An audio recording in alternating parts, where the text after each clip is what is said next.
It's the 28th of December and beautiful Shabbat here in Stanton, rain lightly coming down.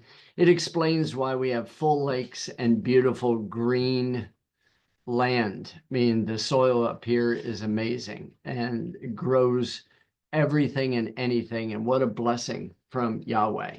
Such a beautiful country up here. If you ever get a chance to come up, you definitely want to come up to this place. Last night in our study, I was going through Joseph's dreams that he was interpreting. And I was explaining to you, you know, the unfolding of everything. And then in this morning's study, I sent to you a little bit more clarity on what I was trying to explain in regards to how oftentimes our lives produce both feast and famine at the same time.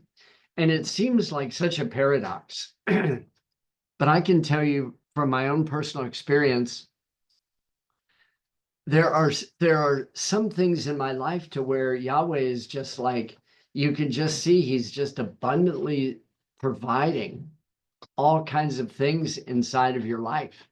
And at the same time, there's a famine that's going on. The fat cattle and the lean cattle.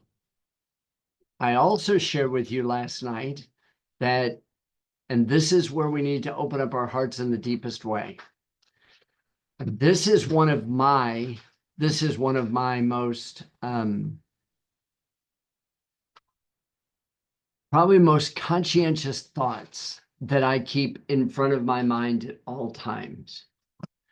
I recognize for me, and I know this is true for everybody, that I'm not just an individual who is giving into the lives of people, but with every single encounter that I have, I need to have my ears and my eyes and my heart wide open to be receiving from them.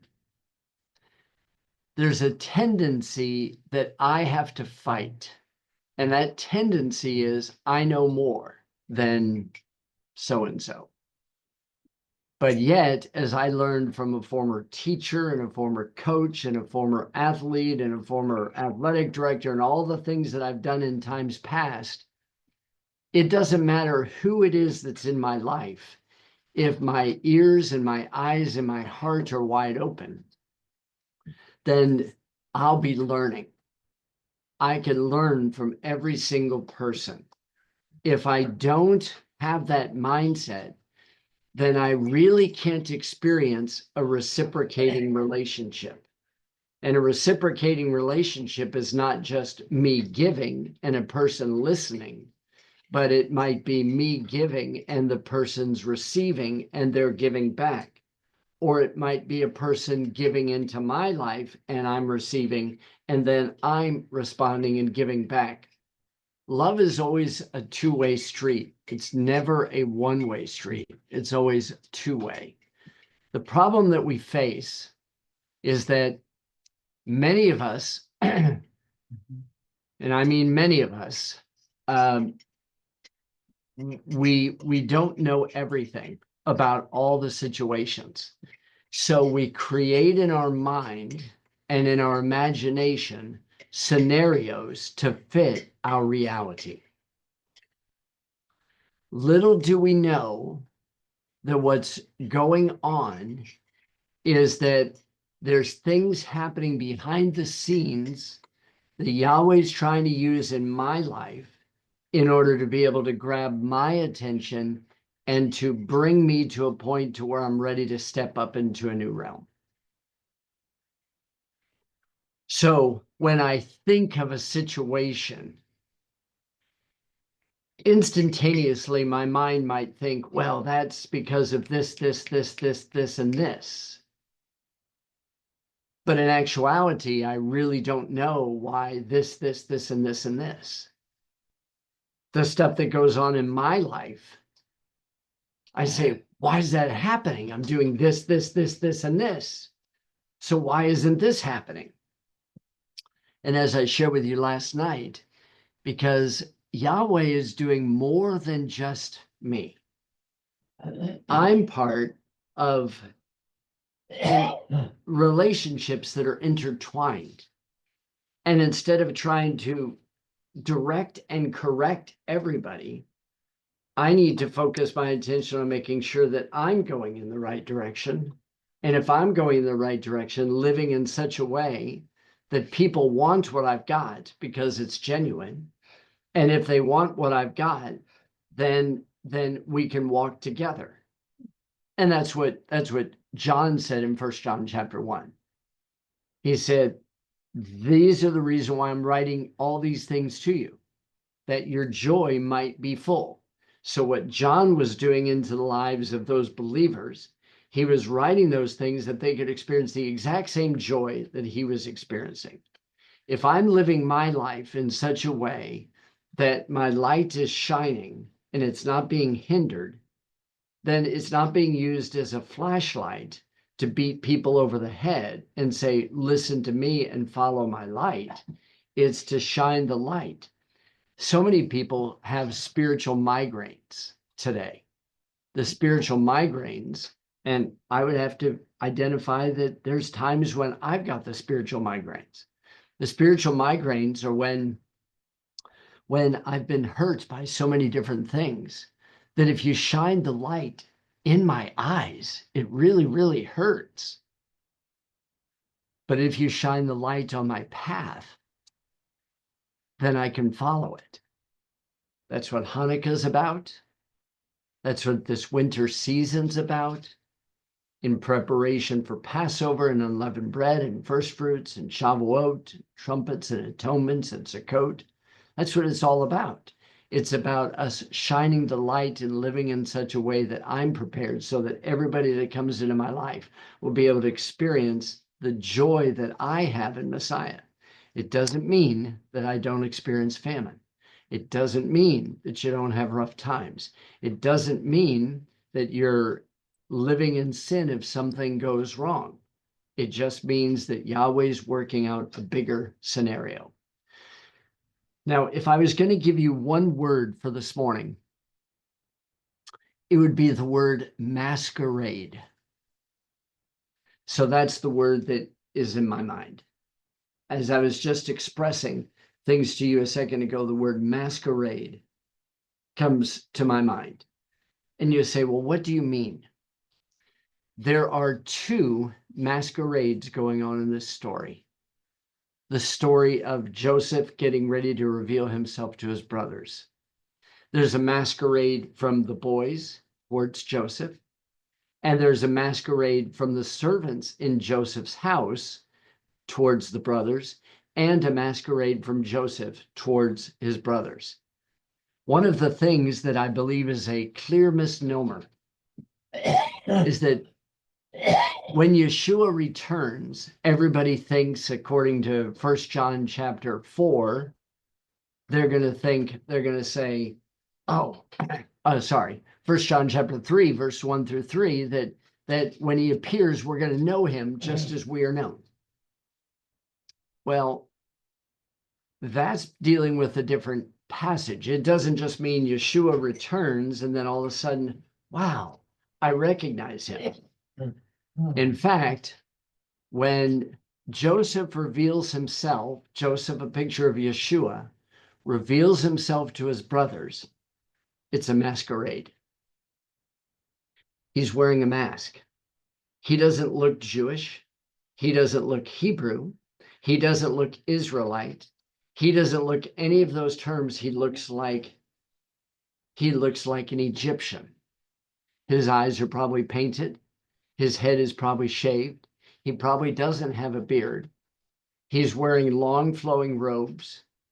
He might be wearing a bonnet that has a serpent on it. When he reveals himself, he knows them, but they don't know him. So we have this mindset of what we think Yeshua is going to look like and what it's going to be like in the days ahead. And that's why I coined the phrase years ago when I was doing television, I'm a pan-tribist. When it pans out, I'll tell you what happened. People, I have found, because I've been guilty of this, people are so busy saying how it's going to be that they're not currently living their life as it should be. We're creating scenarios in the future based on our own mindset, based on our own limited perspective. And I emphasize that with me, limited perspective. As the Apostle Paul said in 1 Corinthians chapter 13, he said, the great love chapter, we all know in part. And believe me, this guy only knows in part. I only know in part. And the parts that I know, those are even questionable. So now, as I look at this masquerade unfolding, the boys have a masquerade that is going towards Joseph, the picture of Zaphnath-Paneah. That's all that they know him as. They know him as the savior of the world, but they don't really know who he is. And Zaphnath-Paneah, the one who interprets that which is hidden, that's what Zaphnath-Paneah means. It means the one who reveals that which is hidden. He is masquerading and he's not revealing himself fully. Listen carefully, and if I was putting this down in my notes, I would need to make sure that this is a truism for me. And the truism is that the Lord God, Yahweh Elohim, he cannot reveal himself to me more than my willingness to be open to who I am. Your degree of revelation that you receive is only going to be based on the degree of revelation to yourself that you're willing to open yourself up to more of him by being more genuine with who you are. He can't give to you 7th grade material when you haven't dealt with the 6th grade exit exam. But what happens, and this is part of our conundrum, is that we're so focused on PhD level stuff that we're not dealing with the stuff that's on the inside. So therefore, what's being revealed is only intellectual. It's not the physical reality of the walk. And what I need more than anything else is I need to recognize, wow, he can't reveal to me more than my willingness to be honest with myself in where I am. If I think I'm a bag of chips and a whole lot more, he can't give to me for his cafeteria. He can only give to me what I think that I am. If I recognize myself as a humble servant, which is a very proudful statement, wasn't it? If I look at myself as just being a servant of the Most High, and that I have something to offer, but I'll wait until the opportunity rises for me to offer it, but always looking for the opportunity to impact people's lives as well as them impact mine, then he'll know what I'm open to. There's an expression that says, when the student is ready, the teacher will be made ready. And this is important for me. This is important because I need more instructions. I need more. I've been doing this journey for over 45 years, walking out the Torah, loving people in the Torah, teaching the Torah, encouraging the Torah, but I need more. God can't give me more unless I'm done with my masquerade. This section of the Torah portion is going to deal with the uncovering of the masquerade. Here's what I'd like you to do with your notes. I'd like you to just evaluate what's going on in your life right now. Evaluate what's going on in your life. and ask yourself a very simple question. How is Yahweh using the events in my life right now to help me deal more with who I am as a person inside, so that I can be in a position to receive more from him in order to have a greater influence into the lives of people for his glory? Did you catch the progression? I started with the concept, and the concept is take a look at all the circumstances going on in your life, spiritually, emotionally, physically, relationally, financially, the big five.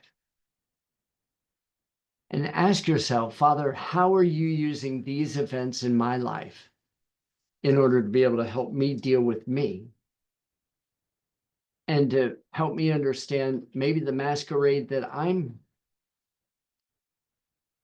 carrying, so that I can take off that mask, that Mardi Gras mask, and I can receive more from you, so that I can have a greater influence for your kingdom, so that your glory can be magnified. Can't you get the progression? If you got that progression, then this Torah portion will make sense. Remember, as I said last night, you know more about the story than Joseph does. And you know more about the story than Reuben does. You know more about the story than Jacob does. You know more about the story than all of them, because they were living it. If I understand that, then you know what that means? That means that I can live my life towards you, and you can live your life towards me, understanding that we don't have the whole script written out for us. We're walking it through step by step. That makes it much easier for me dealing with people, because I don't need to know all the answers.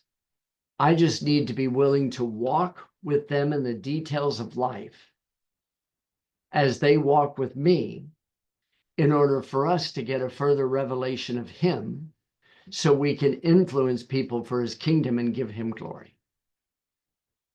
So picking up here in chapter 41, we talked about how Joseph has been given a new name in verse 45. This is chapter 41, verse 45. And Pharaoh called Joseph's name Zaphnath-Paneah. Zaphnath-Paneah, it's not Hebrew, it's not Greek. What it is it's a name that means the one who reveals that which is hidden. And that's what Zaphnath-Paneah is going to do. He revealed that which was hidden. Joseph represents Yeshua. And as I've shared with you in my personal studies, I've found over 100 identical markers that parallel Yeshua with Joseph. Over 100. I think it's like 104.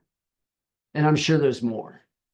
But that's what I've found in my own personal studies over the years. Here's the father's favorite, who's rejected by his brothers. He's thrown into a pit. He does what is right. He's punished for it. He's sent off. He obtains a new identity. He comes back. Nobody really knows who he is. He understands what others don't understand. And he orchestrates everything in order to help me become who I was designed to be. So Zaphnath-Paneah, he ends up getting a wife by the name of Asenath. And we talked about last night, after the study, we talked about where Asenath came from. Asenath is the daughter of Dinah. Dinah was the one who got pregnant by Shechem. The baby was born, this female was born, and Jacob, in order not to bring shame, and the brothers, in order not to bring shame to the family, took this baby to Egypt, and they allowed this baby to be received into the house of Potiphar. not this Potiphar, another Potiphar. And when that girl grew up in this house, she had an amulet. And on the amulet, it said, I belong to the house of Jacob, to the house of Israel. When Joseph saw this, he wanted this woman. And this was the woman who became his wife, who eventually produced 2 children. She produced 2 children, and listen very, very carefully to how the story unfolds. And I've encouraged you always, put yourself in the position of the characters within the story. Could you imagine being Dinah? Could you imagine being Dinah and she becomes pregnant outside of wedlock? The man Shechem loves her with all of his heart. He didn't rape her, as is often said, but he had an intimate relationship with her. If he would have raped her, the whole community would have been contrary to him. If he would have raped her, none of the men would have been circumcised within the community. None of the things that happened. If he raped her, the father wouldn't have had the courage to go and to speak to Jacob and say, can my father have your daughter? If that would have been the case. So there are so many things culturally that would testify that it's not, but we have this mindset. So this baby is carried, and instead of bringing shame to Jacob's family, the baby is given up for adoption. The baby then grows up in an Egyptian house. Now, this is important because if we probably look at the 3 main characters of Scripture that most people are familiar with, you'll find that actually, let's say 4. The 4 main characters in Scripture, they all were rejected. They all were put into exile. They all had a revelation, and they all showed up as Messiah-like figures, saviors. And you say, well, who is that? Well, Dinah being one who was her child was cast into exile. And then that child is then used, Asenath is then used to bring forth a very amazing line through Manasseh and through Ephraim. One of the points that I want to make to you is this. If you've ever experienced something really, really difficult in your life, a relationship issue, something challenging, Joseph has the ability, picture of Yeshua, Joseph has the ability to, through the work of the Lord God, Yahweh Elohim, he has the ability to cause you to forget. Manasseh. Manasseh is going to be really important in the story, even though you don't see his name. The servant in the house who lines up the boys at the table in their birth order, it's Manasseh. Manasseh is the servant within the house. Manasseh is just not letting him know that Joseph knows Hebrew. Manasseh is just, he's doing things in such a way to where the masquerade continues to move forward, to where the boys are going to come to the reality of saying, oops, way back when we did something that we shouldn't have done. So Manasseh, he has caused me to forget. There's 2 things in life that are super duper important. Now, to forget doesn't mean that it's out of my mind. To forget in Hebrew means that it no longer has power over me. So people will say, well, God forgets. He forgives and forgets. No, he doesn't. It cannot be forgotten. But the power and the conflict and the strength that that event has in your life. For instance, I've been divorced. I've experienced a divorce. It devastated my life for 2 years. Today, I'm still a divorced man. But do you know what? It doesn't have power over me. I'm not ashamed. I'm not walking in guilt. I'm not walking in any of the types of things that I had 20 years ago. I don't have any of that. It's gone. But I never forget. In scripture, to forget means that that event is not erased. It means it no longer has power over me. Just think about the events in your life that created the greatest pain: the loss of a spouse, the loss of a job, the loss of a child, a painful event. Those events, they never go away, but they lose their power. And that's what it means to forget. On the flip side, to remember, zakar, means to not just intellectually remember something, it means to take action. To forget is where that event no longer has power over me. It's not a shackle around me. To remember is to take action on something. Two completely different thoughts than the way that we think in our Western mindset. So when God helps you forget, he replaces that with the ability to Ephraim, to be fruitful. Two areas of life that are super duper important. And listen really carefully with your heart open wide.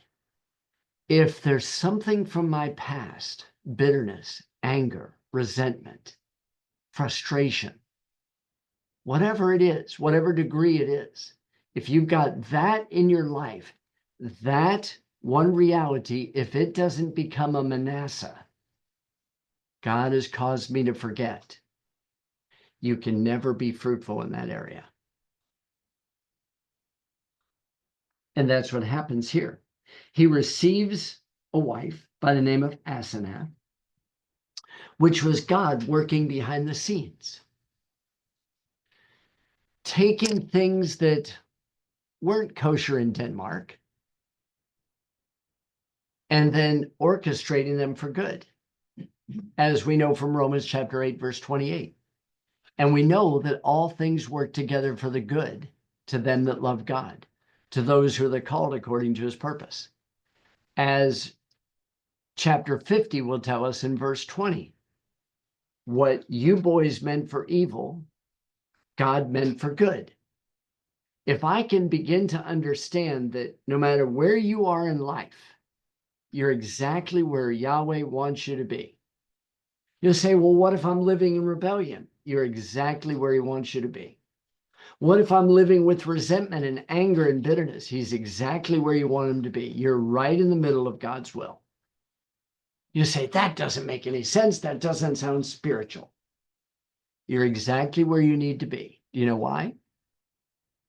Because you have to be there for God to be able to deal with you where you are so that it can become a Manasseh, so you can become an Ephraim. You have to have both. And that's what Joseph's got. And so he gets this promise. Joseph, in verse 51, calls the name of his firstborn Manasseh because God has made me forget all my toil and all my father's house.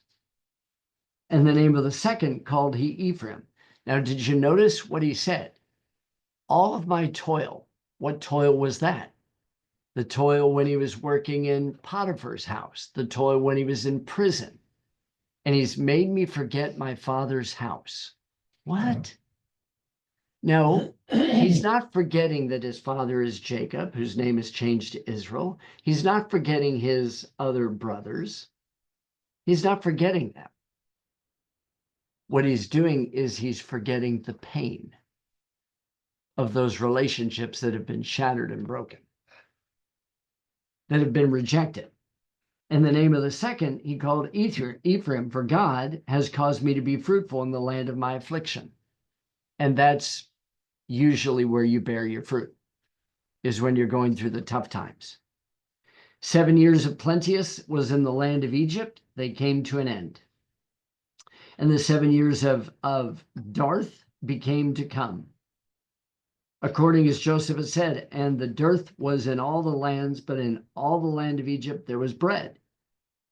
And when all the land of Egypt was famished, the people cried to Pharaoh for bread. And Pharaoh said unto all the Egyptians, go unto Joseph, what he says to you, do. And the famine was over all the face of the earth, and Joseph opened all the storehouses and sold unto the Egyptians, and the famine waxed sore in the land of Egypt. Now, what you and I wouldn't know from this text, but we would know if we were reading other sources, is that nobody could come and get bread unless they were circumcised.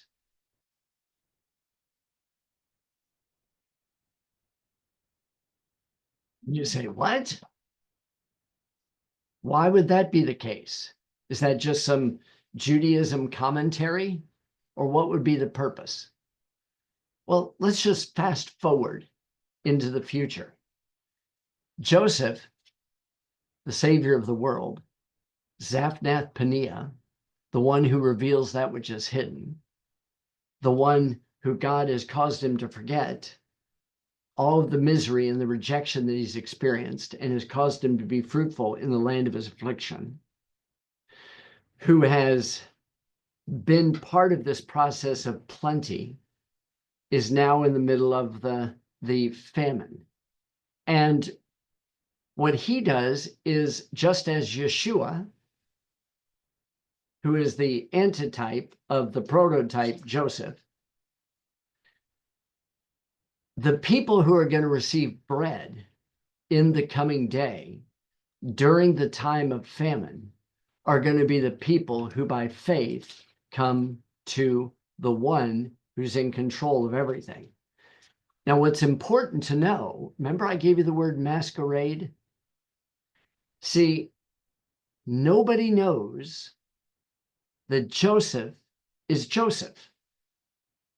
All the people in Egypt think that he's Zaphnath Paneah. They think he's an Egyptian. This is the condition of many in the world today. We know who Jesus is.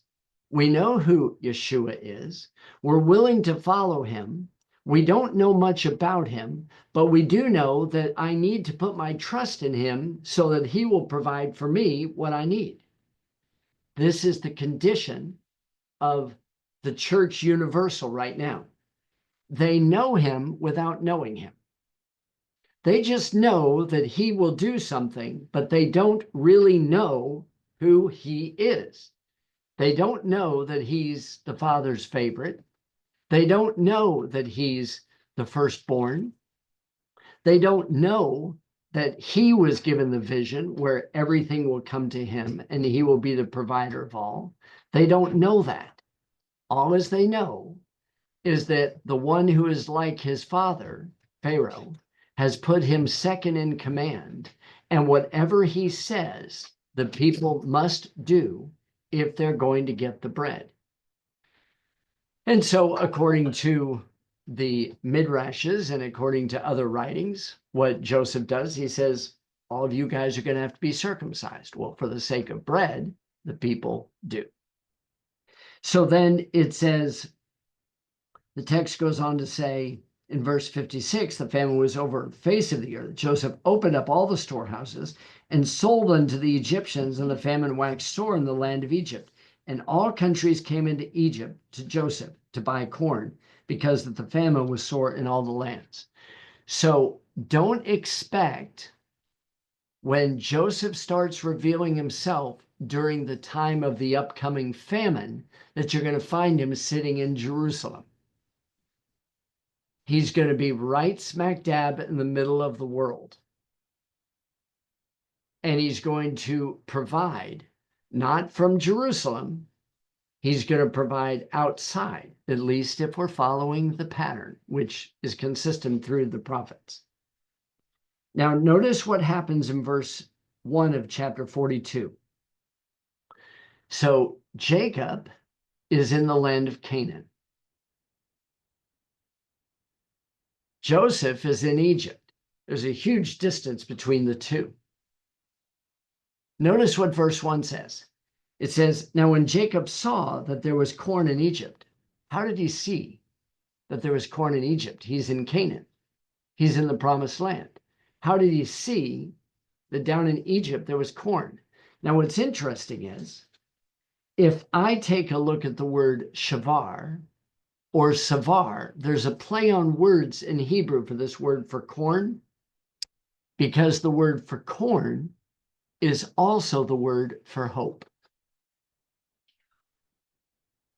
So when you look at this, you say, Jacob, who in the back of his mind has known that Joseph is really not dead.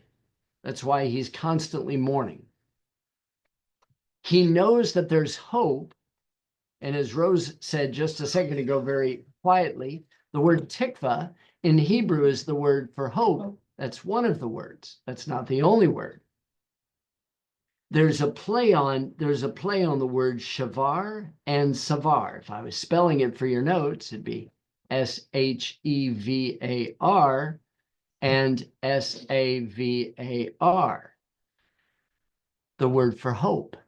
And when you begin to see this now, listen carefully, when you have hope,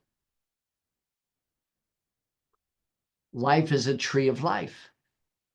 But when hope is deferred, it makes the heart sick. And what Jacob was seeing, now notice his name is being used as Jacob. It doesn't say, and Israel saw, it says, and Yaakov saw. But wait a minute, his name's already been changed to Israel. Why are we going back to Jacob's name? And Jacob saw that there was corn in Egypt. Jacob said to his sons, hey, why are you guys twiddling your thumbs? We're out of food, boys. It's time for you to head to Egypt and go get some food. And he said, behold, I have heard that there is corn in Egypt. Now, wait a minute. I thought he saw that there was corn in Egypt.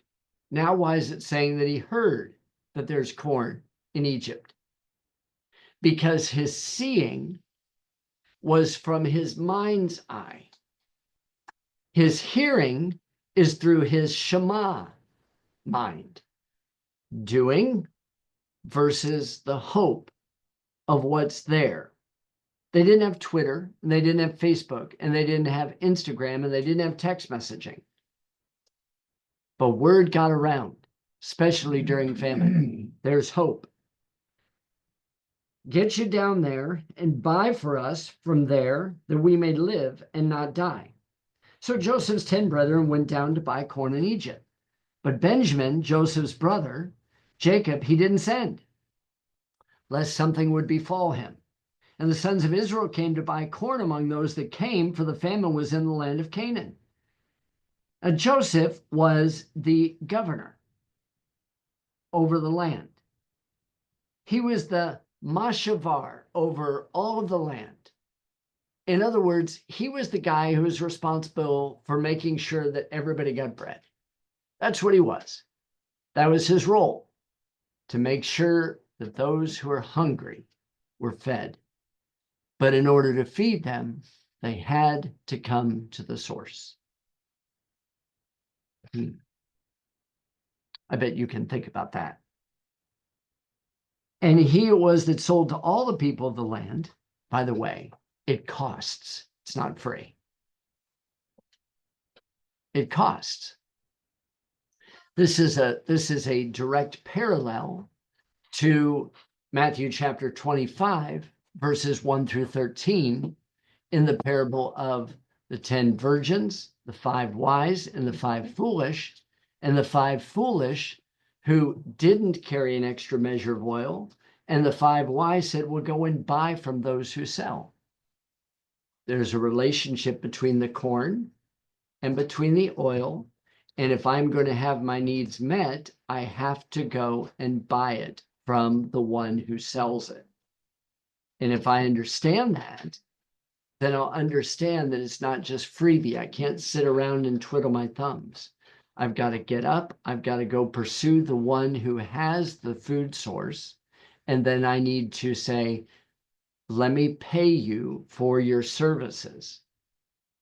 And then you receive. Now remember that at this point, Joseph isn't thinking about his family. He's not hoping that the boys come. Joseph hasn't written a letter home. Dad, everything's okay. I'm fine.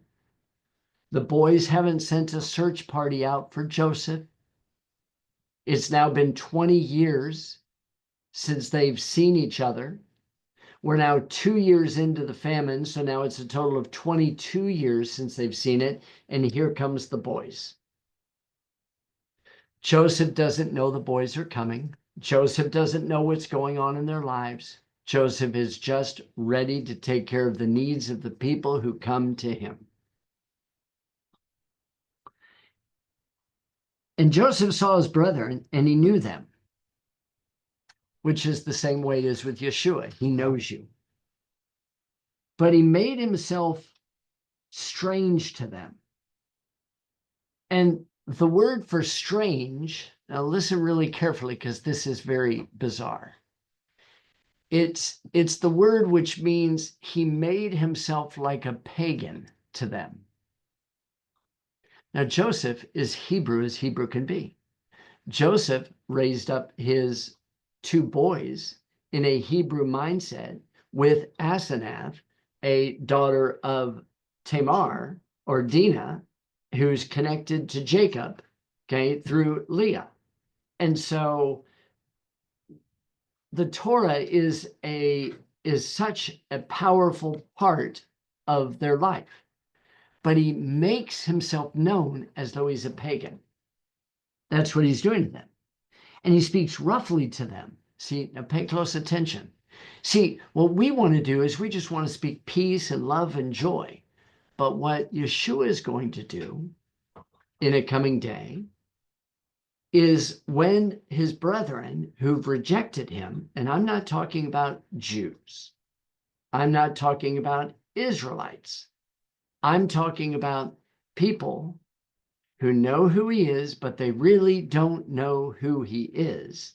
In order for him to get through our masquerade, he's going to have to speak to them roughly. It's not just all soft and, kitty cats and puppy dogs and stuffed animals and balloons and, cake and ice cream. Though we do like our cake and ice cream, especially if it's oat milk. Okay? And so Joseph knows them, but his brothers didn't know him. See, this is how Yeshua does. Yeshua knows you, but you don't know him. So the circumstances and situations that you're going through that are a little bit rough are not so you can go, well, that's who he is. He's a rough, miserly guy. No. The speaking of rough is so that I will start pulling off my masks so that I'm ready to receive. I hope you're catching this. Then he goes on and he says, and Joseph remembered the dreams which he dreamed of them and said unto them, so he turns the tables. He says, you boys are spies. You've come to see the nakedness of the land. That's why you've come. And they said, oh, no. We've come to buy food. We're your servants. We're all one man's sons. We are true men. Well, you know what? It is true. They all came from one father, and they are all brothers, and they are all true men. They've been walking out their journey with integrity, but there's been a mask. And so what Joseph does, and this is what Yahweh does to us, what Yahweh does through Yeshua is he uses life circumstances for me to quit making excuses and to start doing what I need to do in order for the intimacy of family to be joined together. He says, we're all one man's sons. We're true men. Your servants are no spies. And he said to them, no, you come to see the naked. No. Your servants are 12 brothers, the son of one man. in the land of Canaan, and behold, the youngest is this day with our father, and one is not. Isn't that interesting? My question is, why don't they ask about Dinah? Why don't they mention Dinah? Did you notice? They just mentioned the boys. Why not mention Dinah? I'll let you think about that. And Joseph said unto them, you're spies. Hereby you shall be proved by the life of Pharaoh. You shall not go forth hence except your youngest brother comes here. So send one of you, let him fetch your brother, and you'll be kept in prison, that your words may be proved, whether there be any truth in you, or else by the life of Pharaoh, surely you're spies. And he put them all together into the ward for 3 days. This is interesting. And you'll say, well, why would he put them in there for 3 days? Because the tradition has, now if you take the story of Yeshua, that Joseph was in the pit for 3 days. The pit is like the grave. He was in the pit for 3 days, then he was removed out. The boys are being put into a prison for 3 days before they're going to be let out. There's an expression that we have here in America: what comes around goes around. So you might want to make sure that what you're putting out there, that you want it to come around rather than the opposite. And Joseph said unto them the 3rd day, this do and live, for I fear God. If you're true men, let one of your brethren be bound in the house of your prison. Go, carry corn for the famine of your house, but bring your youngest brother to me, so shall your words be verified, and you shall not die. And they did so. And they said one to another, we're guilty concerning our brother, in that we saw the anguish of his soul when he besought us. He was screaming, he was begging from that pit, and we wouldn't Simeon. We wouldn't Shema. We wouldn't hear him.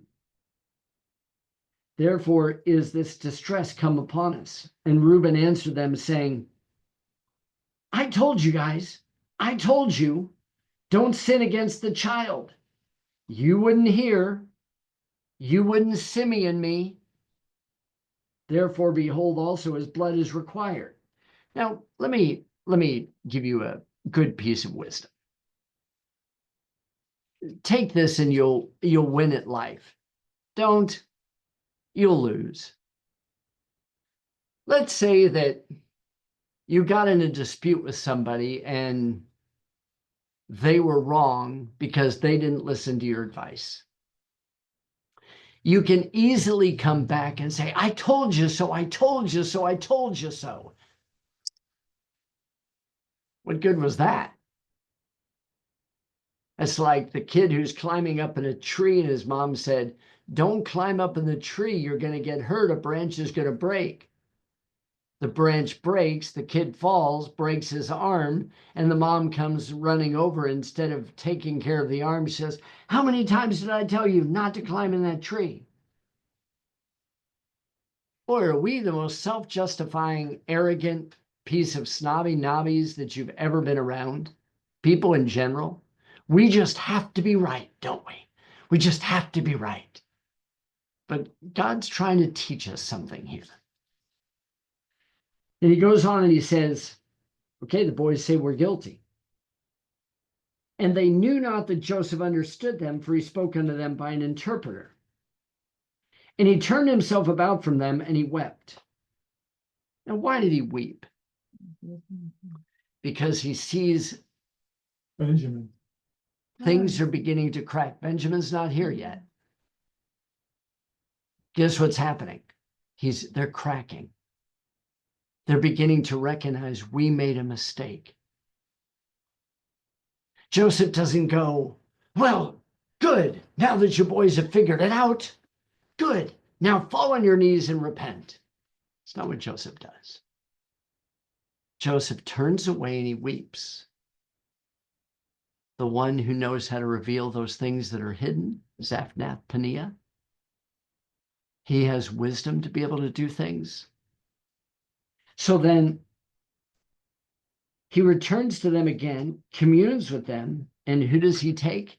He takes Simeon. See, Simeon's name was given because Shimon is at the root is the word Shema, to hear.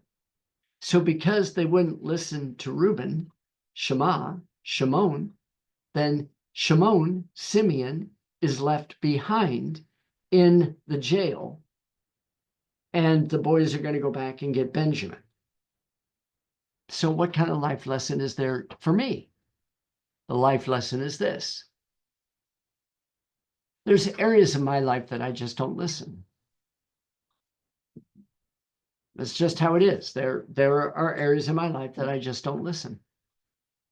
I hope they're getting fewer and fewer as I increase with maturity, because we know I'm not getting older. So as I increase with maturity, I hope that I'm listening more and more. But you know what? Listen really carefully. It's the areas that I don't listen. That's what keeps me in prison. Did you get that for your notes? The areas that I don't listen, those are the areas that get put into prison. They're the ones that get left behind. They're the ones who don't get to spend time with family. They're the ones that don't get to go enjoy the face-to-face encounter with dad. They're the ones who, and you can fill in the blank. So Simeon is bound before their eyes. Interesting, isn't it? They didn't listen to Reuben. They stripped Joseph of his coats, plural, his coat of many colors, as well as his family tunic. He was thrown naked into the pit, screaming and yelling, and here a brother is being bound. Is he crying? Is he weeping? Is he saying, no, not me, don't leave me behind, hurry brothers, come back and get me? What is echoing through the hall? We're not told, are we? But we're told a life lesson, and the life lesson is what you're not listening to is going to put you in prison. Joseph commanded to fill their sacks with corn and to restore every man's money into a sack and to give them provision for the way. And thus he did to them. And they laded their asses with the corn and departed thence. Now, what you need to do with this story is you need to insert every time you see the word corn with hope. See, so what does the corn represent? It represents hope. Hope to continue living, hope to continue dwelling in the land, hope to continue to survive. That's what the corn is. So they departed. And as one of them opened his sack to give his donkey, his ass, provender in the inn, he spied his money, and behold, it was in the sack's mouth. And he said unto his brethren, my money is restored to me, and lo, it is even in my sack. And their heart failed them, and they were afraid, saying one to another, what is this that God has done to us? Have you ever stopped to wonder why Joseph had the money put back in the sack? I can tell you why. Because Joseph was a boy who was sold for money. 22 years ago, he was sold. The boy said, let's sell him. Let's make some profit off of this. And Joseph restores their money back to them because Joseph is a wealthy man. Everybody in Egypt has been buying the corn. And so he's giving them money back to what they brought from the land of Canaan. And he goes on, and when they see this, they're going, oh my stars, what is this that God's doing to us? what is he doing? And they came to Jacob, their father, into the land of Canaan and told him everything that befell them, saying, the man who is the Lord of the land spoke roughly to us, and he took us for spies of the country. And we said unto him, we are true men, we are no spies. We're 12 brethren, sons of one father. Our father, one is not, the younger is this day with our father in the land of Canaan. 22 years later, the boys think that Joseph's dead. This is the same condition that many in Israel are. The family of Joseph, they think that he's dead, but he's alive. He's just not appearing the way that you think he should appear. That's why, for me personally, I don't get bent out of shape with people, no matter where they are in their journey. You know why? Because I only see in part, and I'm not seeing clearly either. And they might not be seeing as clearly as me, but that doesn't give me the right to be able to say, well, obviously you guys, need trifocals. I only need bifocals. No, it's one of those realities that I have to say, look, let's keep going in the right direction. Let's keep going the way we're supposed to go. And so he's telling them the story. And the man, verse 33, the Lord of the country said unto us, hereby shall I know that you are true men. Leave one of your brethren here with me and take food for the famine for your household and be gone. And bring your youngest brother to me. Then shall I know that you are no spies, but that you are true men. So will I deliver you and your brother, and you shall traffic in the land. Now, if we took the time to go back and look at this to see, is this the test to prove that they're true men? No. No, it's not a test to prove that they're true men. If you really examined, this wouldn't be the test. There'd be other ways to prove the test. The other way to prove the test would be to go get your father and bring him. Go get your mother and get her. But he doesn't say that. He says, go get your younger brother. Why? Because he's going to take something that's going to reveal everything about the boys. And this is what I have to learn. And this is what I want to share with you today as we finish up with this masquerade.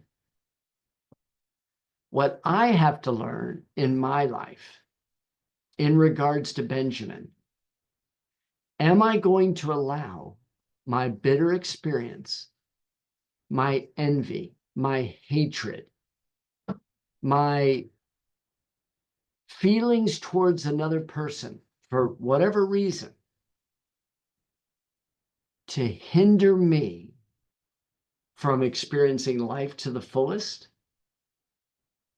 And that's why he holds Simeon in the jail and says, go get Benjamin. Now, who's Benjamin?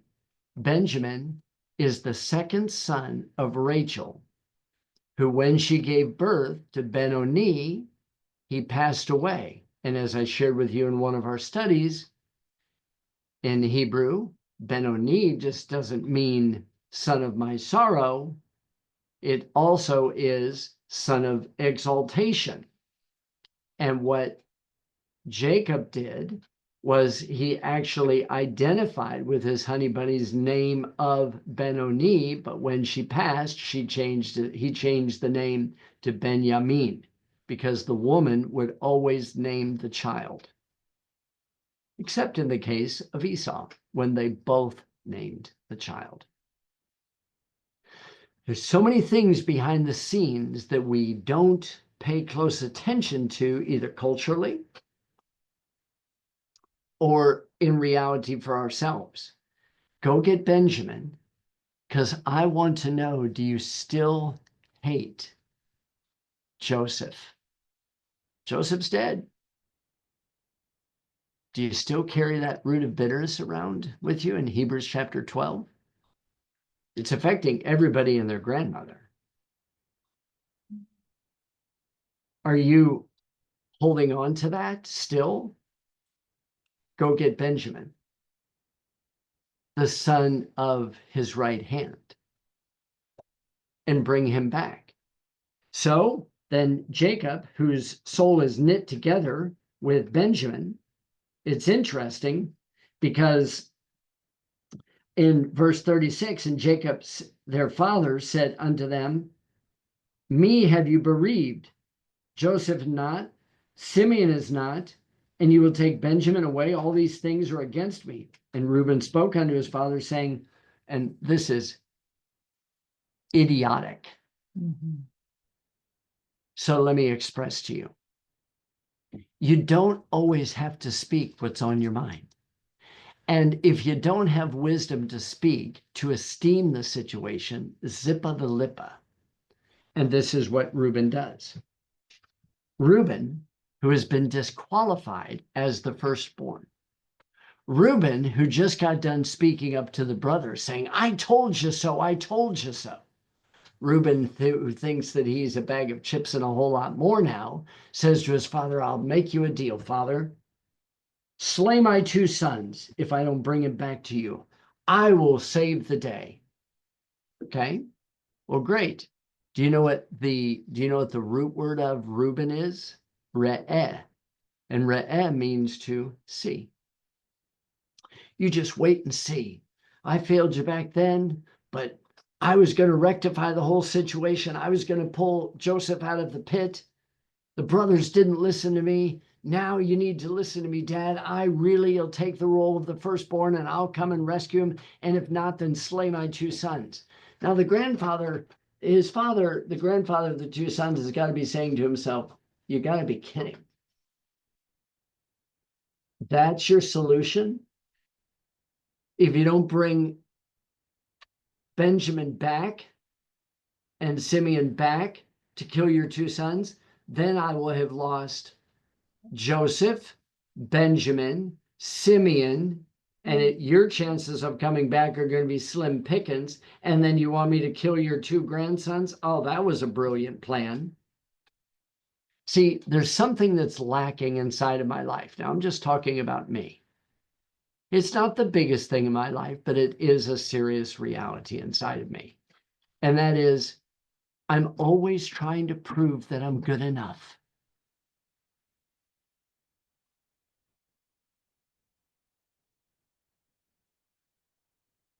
Just let that one sink in. I'm always trying to make up for my mistake in the past. I'm always trying to be self-justified. I'm always living to be approved of my Father. What can I do? Let me sacrifice. Let me do this. I'll do this. I'll even give up my own family.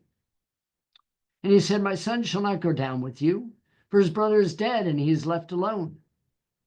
If mischief befall him by the way in which you go, then shall you bring down my gray hairs with sorrow to the grave. Well, time is running out for us this morning, but I would love to, I'm just going one chapter at a time, 43, 44, 45. There's so many things in here. What's interesting is that Joseph is setting everything up because he wants the boys to have something revealed in their own heart. Yeshua is working inside of you, using the physical circumstances to reveal something inside of you so that you can come to him and you can be restored to him and you can recognize that, oh, my stars, look what we've done. He's not going to hold it against you when you come clean. He doesn't have to. You're holding it against yourself. And that's what's going on with the boys. What is God doing to us? What is God doing to us?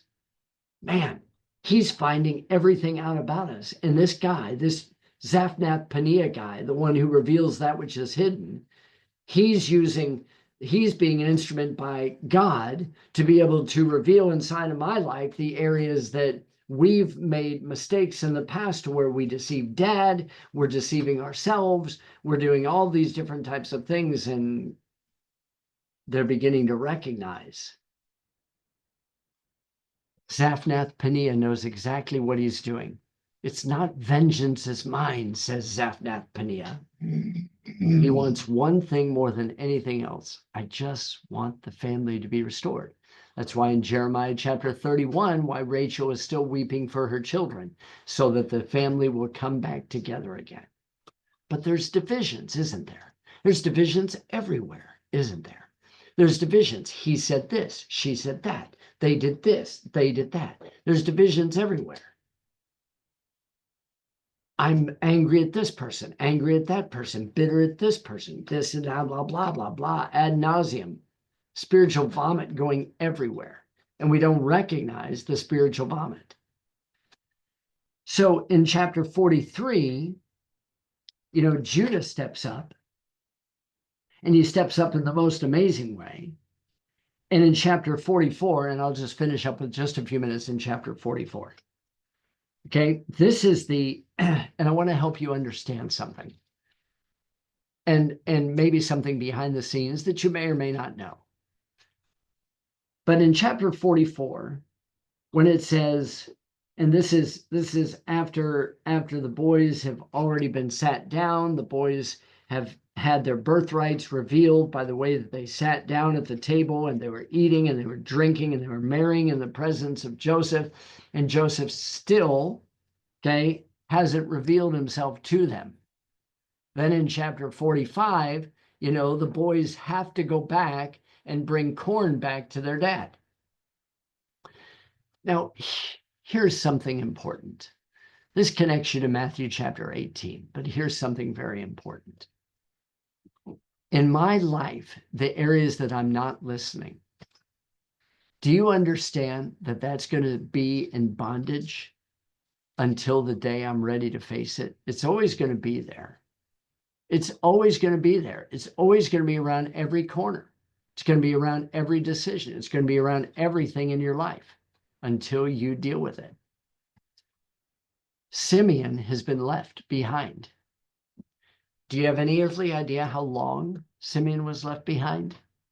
Well, long enough, listen really carefully, long enough for each one of the boys who had their own bag of grain for all of that food to be eaten.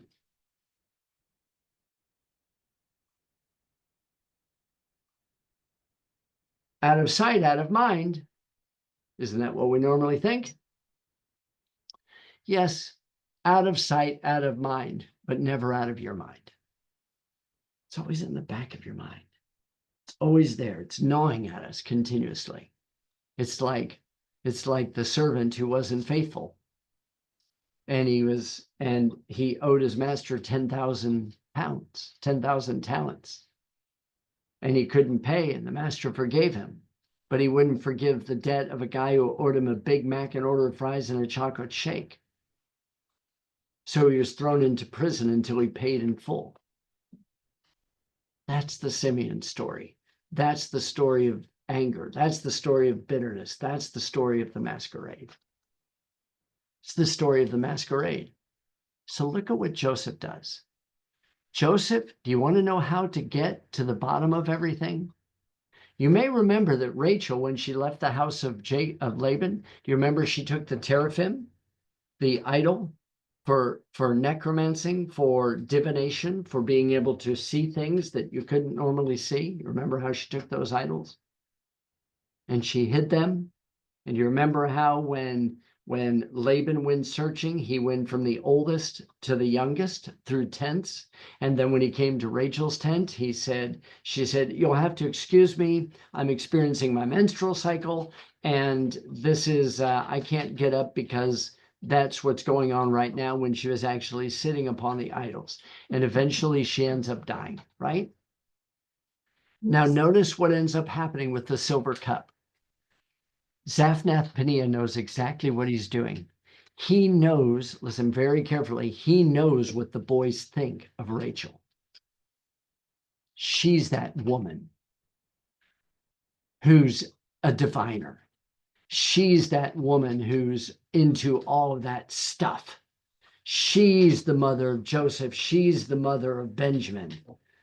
Yeah. And do you know what? Zaphnath-Paneah takes a cup of divination, which is very interesting because even today, now just speaking of Judaism as a whole, they view Yeshua as being a diviner. They don't look at him as being a true prophet. They look at him as being a magician. They look at him as being a sorcerer. They look at him as being an individual, and the way the church portrays him, the church universal, the way the church portrays him, that's what he is. He's a false prophet. Because he can do signs, wonders, and miracles, but he's not teaching the Torah. He's teaching us that we don't have to keep the Torah. That's a false prophet. That's what Judaism thinks of our Yeshua. And that's the reason why Judaism is not accepting Yeshua as Messiah, because the way the church is proclaiming him, they're proclaiming him as a prophet who doesn't keep the Torah and doesn't teach the Torah. If we proclaimed Yeshua as being the prophet that Moses spoke of in Deuteronomy 18, and we recognized him as being a Torah observant Messiah, and just as Joseph was rejected first at his first appearing to his brethren, and then sent off into exile, and then revealed to his brothers the second time who he is, so too it is with Messiah. So too it is with Moses. Rejected the first time, went away into exile, comes back again, reveals himself to his brothers. They're not quite sure what they want to do with it until they come to grips with their own lives. And when they do, they readily receive him. The stories, we could go all day and all night looking at the parallels. What I need to understand is the way that the world sees Jesus, Yeshua. They see him as being an individual who, yeah, he knows the future, but he even told us we can eat whatever we want. You can do whatever you want. You don't have to keep the Moedim, keep Christmas, keep Easter, keep Halloween, keep all the different types of things that are out there. Just love God with all your heart, soul, and might the best way that you know how. Just do that. All the stuff that's going on in the world is a process that Yahweh's using through Yeshua in order for me to remove the masks, to be able to see him to the degree that I'm willing to remove the mask. You're only going to see him based on the degree you're willing to remove your mask, to remove your arrogance, to remove your superiority, to remove your look at me, I'm a bag of chips and a whole lot more. He can't reveal to you 7th grade information until you made it through 6th grade. So what ends up happening is he puts the silver cup in the sack of his youngest and his corn money. There's our corn again. And they go on. And when they were gone out, verse 4, of the city and not yet far off, Joseph said unto his steward, and this would have been Manasseh, get up, follow after the men, and when you do overtake them, say unto them, why have you rewarded evil for good? Which is exactly what the Apostle Paul says in Romans chapter 12, that we should never repay good with evil. He says, look, I've been so good to you guys. I fed you, gave you corn, did all this type of stuff, and now you guys have rewarded my good with evil.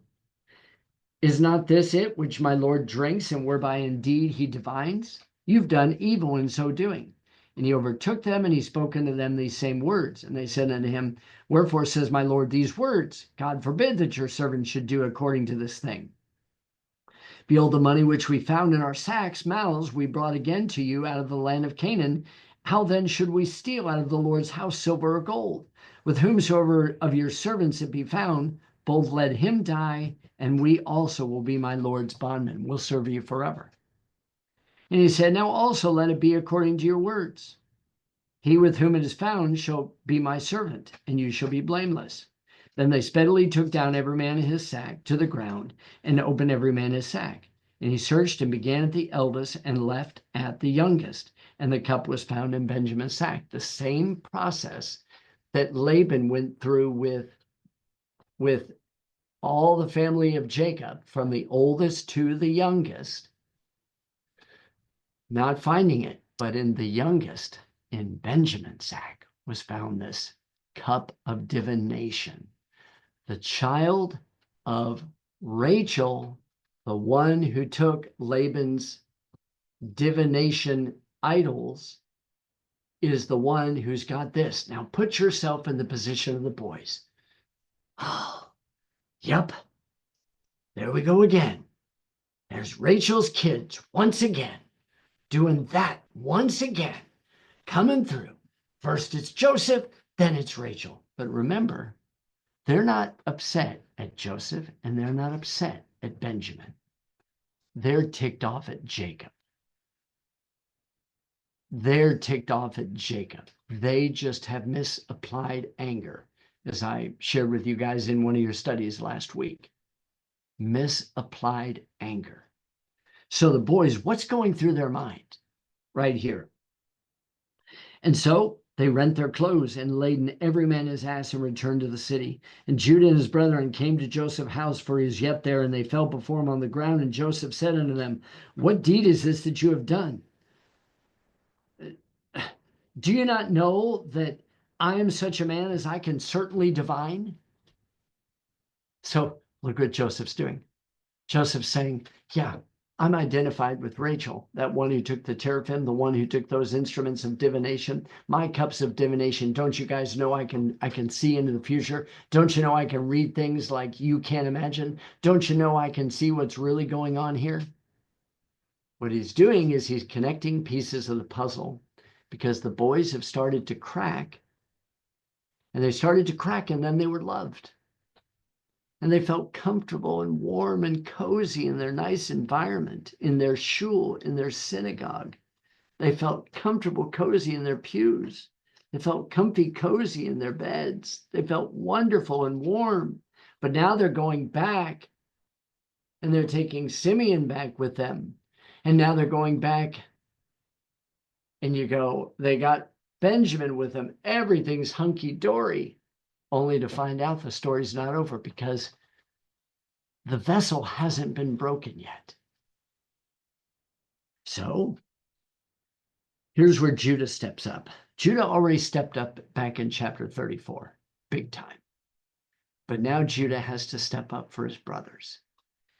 And Judah said, what shall we say unto my Lord? What shall we speak? Or how shall we clear ourselves? God has found out the iniquity of your servants. Behold, we are my Lord's servants, both we and he also with whom the cup is found. And he said, God forbid that I should do so, but the man in whose hand the cup is found, he shall be my servant. And as for you, get you up in peace unto your father. Then Judah came near. And this begins next week's Torah portion, Vayagash, to draw near. So when you look at this, listen very carefully. What Judah is going to do is Judah's going to come clean. Do you know how he comes clean? He says, I'm guilty. I'm guilty. Not playing the blame game. I'm guilty. I'll take responsibility. Let the son go. I was guilty. I started this whole masquerade. I was the one who said, let's sell him and let's get the money. I started this whole process. I went down from my brothers.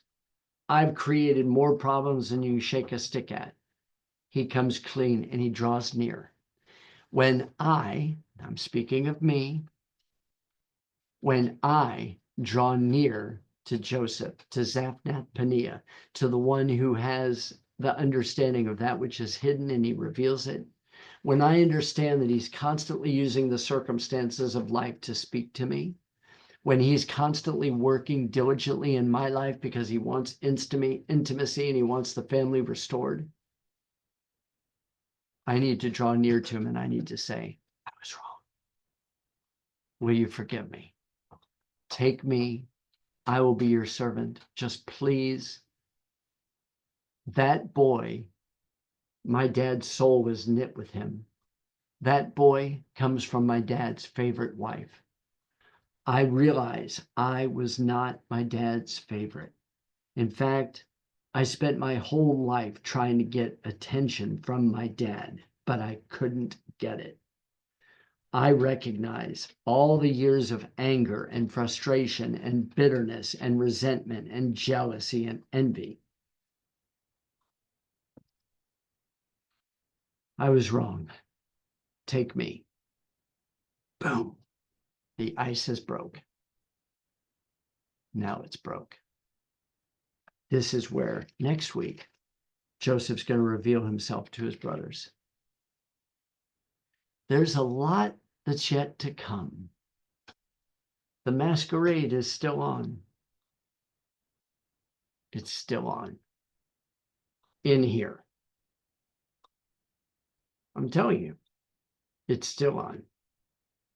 But he's using life to bring me to the point to where I'm willing to reveal this is my issue, not their issue. This is my issue. Well, let me end the call and then open it up for some questions and any types of comments, and wish you a great Shabbat. Shabbat Shalom.